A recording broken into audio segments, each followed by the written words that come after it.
शिल्पा की आदतें ठीक नहीं थी। वो ना बोलने से पहले कुछ सोचती और ना ही कुछ करने में।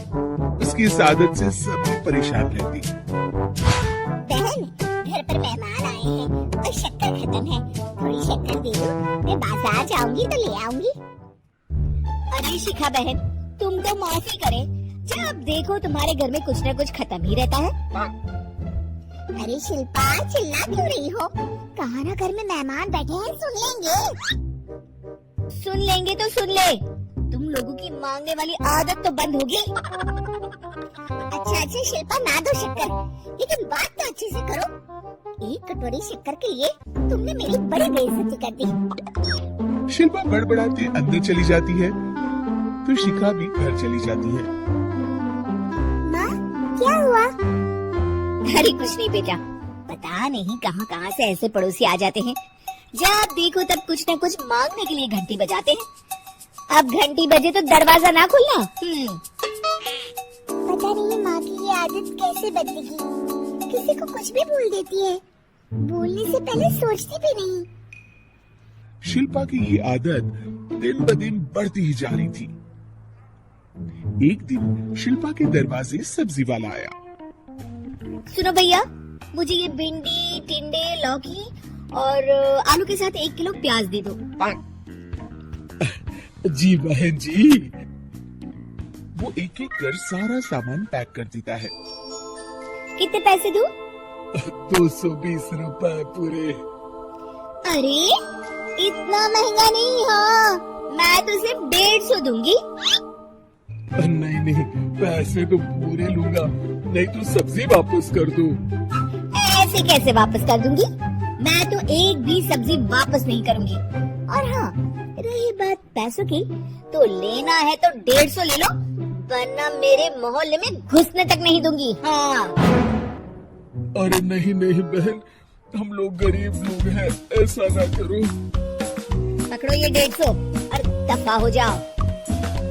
शिल्पा की बेटी अंदर से ये सब देख रही थी। शिल्पा, तूने तो हद कर दी, बेचारा गरीब आदमी, उसका तो गुजारा ही इसी से होता है। बोलने से पहले सोचा कर बेटा। माँ, आप चुप रहो, घर चलाना बच्चों का खेल नहीं, और वैसे भी इतनी महंगी सब्जी थोड़ी ना होती है। आपको तो सिर्फ खाने से मतलब है, लेकिन मुझे तो सब सोचना पड़ता है ना। शिल्पा के सास ये बात सुनकर दुखी हो जाती है। शिल्पा की बेटी शिल्पा की ये सारी बातें सुन रही होती है।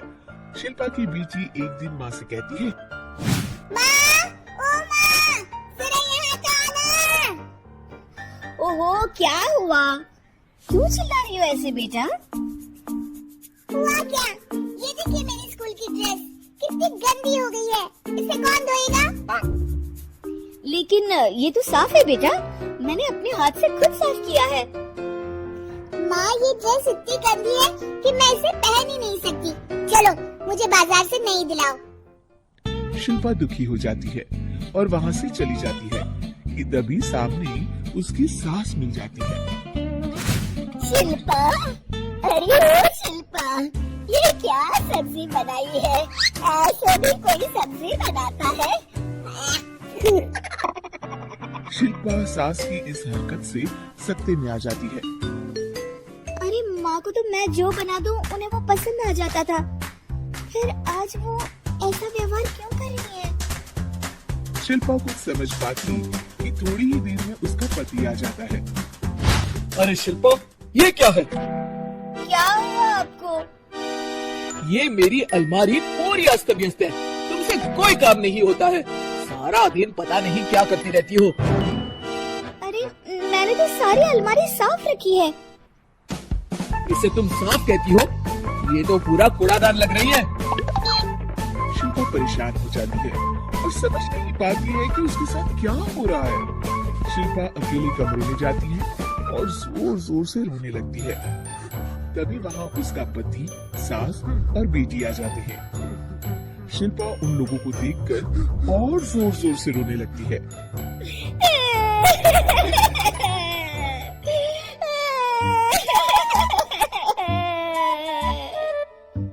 कि तभी उसकी सास उससे कहती है, क्या हुआ? यहाँ बैठकर रोती रहोगी या फिर खाने को भी कुछ बनाओगी? माँ, पहले आप बताएं, आप लोगों को क्या हुआ है जो मुझसे ऐसा व्यवहार कर रहे हैं?